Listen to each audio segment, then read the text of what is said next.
శ్రీమహాగణాధిపతయే నమః. సరస్వత్యై నమః. శ్రీగురుభ్యో నమః. హరి ఓం.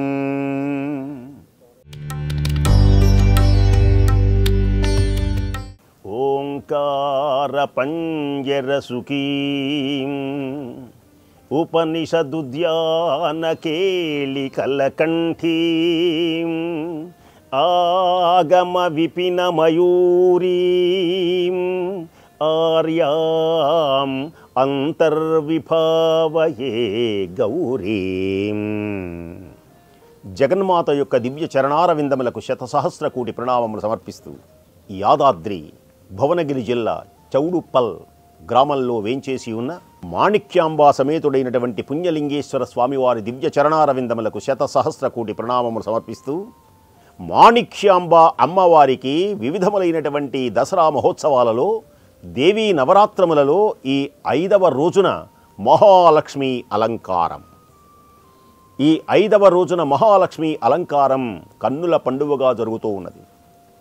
సమస్త శుభములు కలిగించేటువంటిది అమ్మ మహాలక్ష్మి. లక్ష్మీం క్షీరసముద్రరాజతనయాం శ్రీరంగధామేశ్వరీం దాసీభూతసమస్తదేవవనితాం లోకైకదీపాంకురాం శ్రీమన్మందకటాక్షలబ్ధవిభవద్బ్రహ్మేంద్రగంగాధరాం త్వాం త్రైలోక్యకుటుంబినీం సరసిజాం వందే ముకుందప్రియాగాం. సిద్ధలక్ష్మిగా, మోక్షలక్ష్మిగా, సిద్ధలక్ష్మీర్మోక్షలక్ష్మీర్జయలక్ష్మీ సరస్వతి శ్రీలక్ష్మీ వరలక్ష్మిశ్చ ప్రసన్న మమ సర్వదా. అటు ఇటు ఏనుగులు అమ్మవారికి, ఆ లక్ష్మీదేవికి పాలతో అభిషేకం చేస్తూ ఉంటారు. పాల సముద్రంలో జన్మించింది అమ్మ. క్షీరాబ్ధి కన్యకకు శ్రీ మహాలక్ష్మికి నీరజాలయమునకు నీరాజనం. క్షీరాబ్ధి కన్యకకు శ్రీ మహాలక్ష్మికి నీరజాలయమునకు నీరాజనం. నీరాజనం నీరాజనం. సమస్త ఐశ్వర్యములకు అధిదేవత మహాలక్ష్మి. ఎన్ని రకాలుంటాయి ఐశ్వర్యాలు? ధనమూలమిదం జగత్. చాలామంది అనుకుంటారు ధనం 500 రూపాయల కట్టలు, బంగారపు బిస్కెట్లే ధనం అనుకుంటారు. ఇది లోక సహజం. ఇవి ఉండాలి. ఇవి ప్రసాదించాలన్నా అమ్మే. ఒకానొక సమయమున శంకర భగవత్పాదుల వారు ఒక దరిద్రమైనటువంటి పేద ఇల్లాలకి వెళ్తే ఒక ఉసిరికాయ వేస్తే ఈ అమ్మనే ఆరాధించాడు శంకర భగవత్పాదుల వారు. దీని పేరు కనకధారా స్తవం. ఆ స్తవం చేస్తే ఉసిరికాయలు టంగ్ డంగ్ డంగ్ చట్టిలో నుంచి బంగారపు ఉసిరికాయలు దొర్లినాయి. అమ్మవారిని ఆరాధిస్తే బంగారపు శుద్ధలు వస్తాయి. హిరణ్యవర్ణాం హరిణీం, దివ్య బంగారపు వర్ణంతో ప్రకాశించేటువంటి అమ్మవారు. ఈ లక్ష్మీదేవి అనుగ్రహాన్ని పొందాలి అంటే ఏం చేయాలి? గృహిణులు ఇంట్లో ఇల్లు ఎలా ఉండాలి? శుభ్రంగా ఉంటే లక్ష్మీదేవి ఉంటుంది. ఉదయముననే చక్కగా లేచేటువంటి వాళ్ళ ఇళ్లల్లో లక్ష్మీదేవి ఉంటుంది.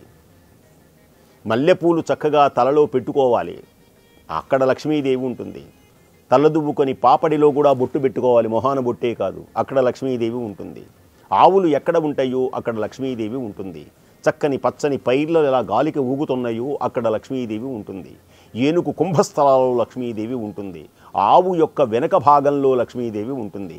కమలములు ఎక్కడైతే ఉన్నాయో పద్మములు, ఆ పద్మములు ఎక్కడైతే ఉన్నాయో అక్కడ అమ్మవారు ఉంటుంది. అందుకని పద్మప్రియే పద్మిని పద్మహస్తే కమలాలయే కమలాంబన చింత తీర్చవమ్మ కమలాంబన చింత తీర్చవమ్మ కమలాంబన చింత తీర్చవమ్మ కామకోటి పీఠ నివాసినే కమలాంబన చింత తీర్చవమ్మ కామకోటి పీఠ నివాసినే.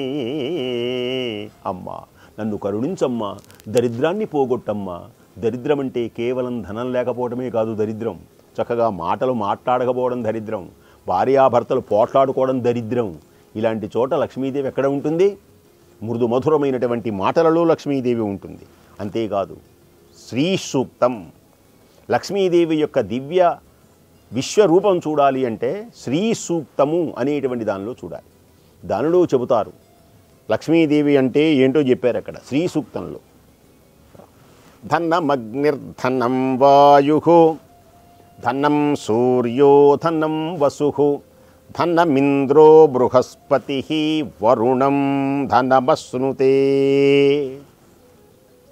ధనమంటే కేవలం 500 రూపాయల కట్టలు, సరే అది అట్టి పెట్టండి.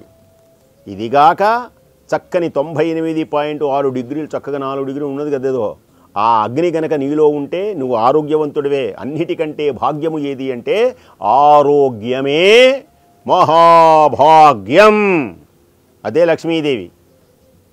ఆరోగ్యంగా ఉండడం లక్ష్మీదేవి. విద్యాలక్ష్మి, జయ జయ హే మహిషాసురమర్దిని విద్యాలక్ష్మి, జయ జయ హే మధుసూదన కామిని, జయ జయ హే మధుసూదన కామిని, ధాన్యలక్ష్మి పరిపాలయమం, ధనలక్ష్మి పరిపాలయమం, సంతానలక్ష్మి పాలయమం, విద్యాలక్ష్మి పాలయమం. రాజులు పరిపాలించేటువంటి ఆ రాజ్యమే రాజ్యలక్ష్మి. గుర్తుపెట్టుకోండి, అది లక్ష్మి అంటే అర్థం. మహాపండితులు బ్రహ్మాండంగా రాణిస్తున్నారే కంకణాలు ధరించి, అది విద్యాలక్ష్మి.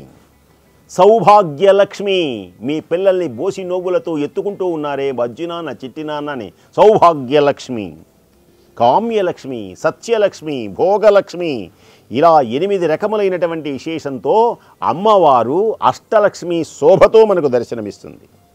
దేవీ చరిత్ర అమోఘమై ఆనందమై ప్రకాశిస్తుంది.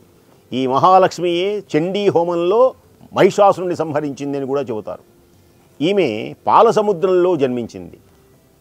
పాలకడలిలో ఒకానొక సమయమున ఇంద్రుడు దూర్వాసుని అవమానపరిచినప్పుడు విష్ణులోకానికి దూర్వాసుడు వెళ్ళి నారాయణుడు ఇచ్చినటువంటి పూలమాల తీసుకొని వస్తూ ఉంటే ప్రసాదం, ఇంద్రుడు కనపడితే ఈ పూలమాలను ఇంద్రునికి ఇచ్చాడు ప్రసాదం తీసుకోమని. కళ్ళకద్దుకొని చక్కగా ఉంచుకొనవలసినటువంటి ఆయన అహంకార పూరితుడై విసరివేయగానే ఆ దండ వెళ్ళి ఐరావతం మీద పడింది. దానికి తెలియదు కదా ఏమిటో, ఒక్కసారి అమాంతం తొక్కేసింది. ఈ దృశ్యాన్ని చూసినటువంటి ఈ దూర్వాసుడు, ఓరి ఇంద్ర, అహంకార పూరితుడవై దైవప్రసాదాన్ని ధిక్కరిస్తావా, అనుభవించు, నీ రాజ్యం మొత్తం కోల్పోతావనగానే ఇంద్రవైభవం అంతా కోల్పోయి అడవులకు పాలైతే చివరకు గతి లేక లక్ష్మీదేవిని ప్రార్థించి ఆ లక్ష్మీదేవి అనుగ్రహంతో మరలా ఆయన ఇంద్ర పదవిని పొందాడు. లక్ష్మీదేవి అనుగ్రహం గన కలిగి ఉంటే ఇంద్ర పదవులు వస్తాయి, భోగములు కలుగుతాయి. ఎవడైనా భోగములు అనుభవిస్తున్నాడు అంటే అతడు లక్ష్మీ కటాక్షమును పొందాడు అని అర్థం. అమ్మవారు చక్కగా చేతిలో కమలములు దాస్తుంది, పద్మమును పట్టుకుంటుంది, పద్మములో నుంచి ఉద్భవిస్తుంది. అందుచేతనే తిరుచానూరులో అమ్మవారు అలమేల్ మంగై అంటారన్నమాట.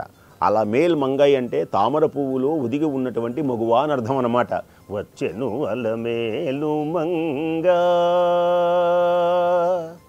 వచ్చెను అలమేలు మంగా, ఈ పచ్చల కడియాల పన్నతి చలంగా, వచ్చెను అలమేలు మంగా, ఈ పచ్చల కడియాల పన్నతి చలంగా, బంగారు చేది విటీలు పూని శృంగారవతులు వేవేలు రాగా బంగారు చేది విటీలు పూని శృంగారవతులు వేవేలు రాగా రంగైన వింజామరలు వీవా రంగైన వింజామరలు వీవా మాంగళ్యకరమౌ సొంపగు జవరాలు మాంగళ్యకరమౌ సొంపగు జవరాలు వచ్చెను అలమేలు మంగా. దరిద్రం పోగొట్టి ఐశ్వర్యమును కలిగించి జ్ఞానమును కలిగించు అమ్మ అని మహాలక్ష్మి దివ్యమైనటువంటి అలంకారం జరిగింది.